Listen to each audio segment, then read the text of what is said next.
বর্ষার ইলিশ মাছ কার না ভালো লাগে। প্রায় সব বাঙালির ঘরেই এখন ইলিশ মাছ আসে। আর সেই ইলিশ মাছ যদি হয় ইলিশ ভাপা, তাহলে তো তা হয় দুর্দান্ত। আজ আমি সেই ইলিশ ভাপা করে দেখাবো। নমস্কার বন্ধুরা, বনমালী কুকিংয়ের নতুন একটা ভিডিওতে সকলকে স্বাগত। এই ইলিশ ভাপা করার জন্য আমি মাঝারি সাইজের ইলিশের কলগাদা একসাথে করা এইরকম 4টি পিস নিয়ে নিয়েছি। এটা একদম সহজ ম্যারিনেশন। নুন, হলুদ এবং সামান্য কাঁচা তেল দিয়ে এটা ম্যারিনেট করে রাখবো। এই রকম নুন হলুদ মাখলে মাছের গায়ে বেশ নুন বসে এবং খেতেও ভালো হয়। আমি মাছগুলো ভালো করে নুন হলুদ মেখে নিলাম। এবার এই রান্নার জন্য আমার লাগবে একটা মশলা। সেই মশলাটা আমাকে রেডি করে নিতে হবে। এই মশলা আর কিছুই নয়, ভাপা সাধারণত সর্ষে বাটা দিয়েই ভালো হয়।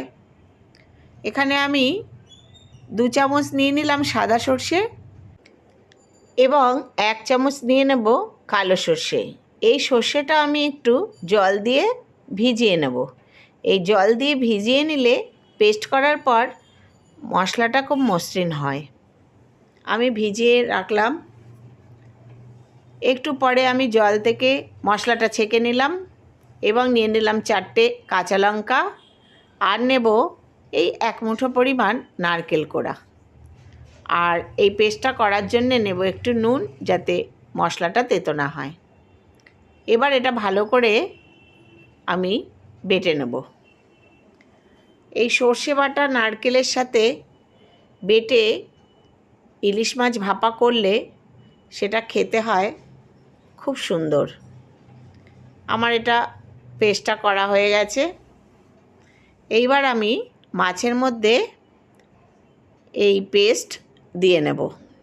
এই নারকেল, সর্ষে, কাঁচা লঙ্কা দিয়ে যে বাটাটা আমি করে নিলাম, সেই মশলা আমি 2 চামচ পরিমাণ এখানে দিয়ে দেবো। যেহেতু আমার 4 পিস মাছ, তাই আমি বেশি মশলা দেব না। আর দিলাম একটু নুন, আর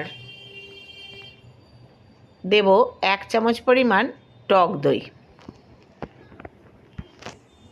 আর সামান্য একটু হলুদ। এবার এই সহযোগে সর্ষের তেল একটু দিয়ে নেব। সর্ষের তেলই হচ্ছে এই ভাপার মূল উপকরণ। ভালো করে এই মশলার সাথে, মাছের সাথে সর্ষে বাটা, নারকেল, টক দই এবং সর্ষের তেলের সঙ্গে খুব ভালো করে এবার মাখিয়ে নেব।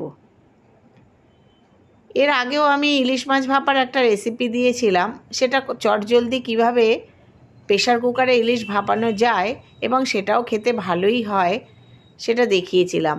আর চিরাচরিত মা মাসিরা যেমনভাবে টিফিন বক্সের মধ্যে দিয়ে করতেন, সেই রকমই দেখাবো। এটা সকলের কাছে সহজ এবং সকলে এরকমভাবে করেও থাকেন। আমি আজ এইভাবেই করলাম।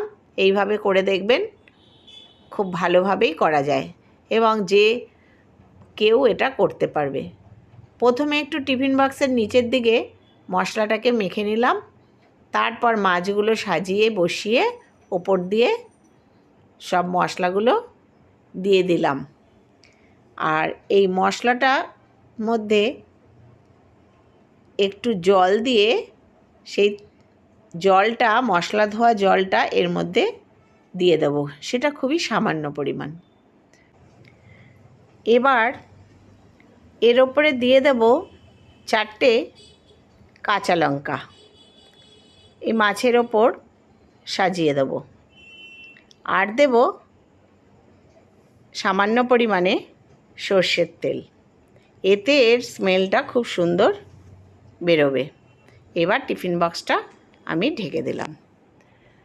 গ্যাসটা জ্বালিয়ে দিলাম। গ্যাসের উপর একটা কড়াই বসিয়ে তাতে কিছুটা পরিমাণ জল দিয়ে দিলাম। জলের উপর এরকম একটা গ্যাসের স্ট্যান্ড বসিয়ে দিলাম।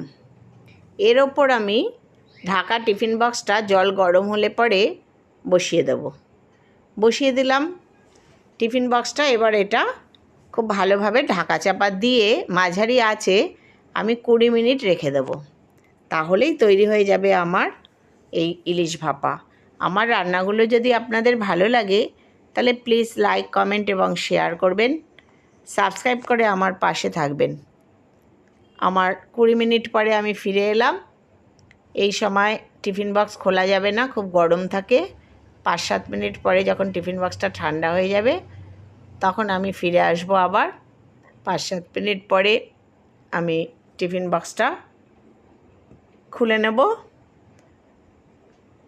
দেখুন কি সুন্দরভাবে তৈরি হয়ে গেছে দারুণ স্বাদের এই বর্ষার ইলিশ ভাপা।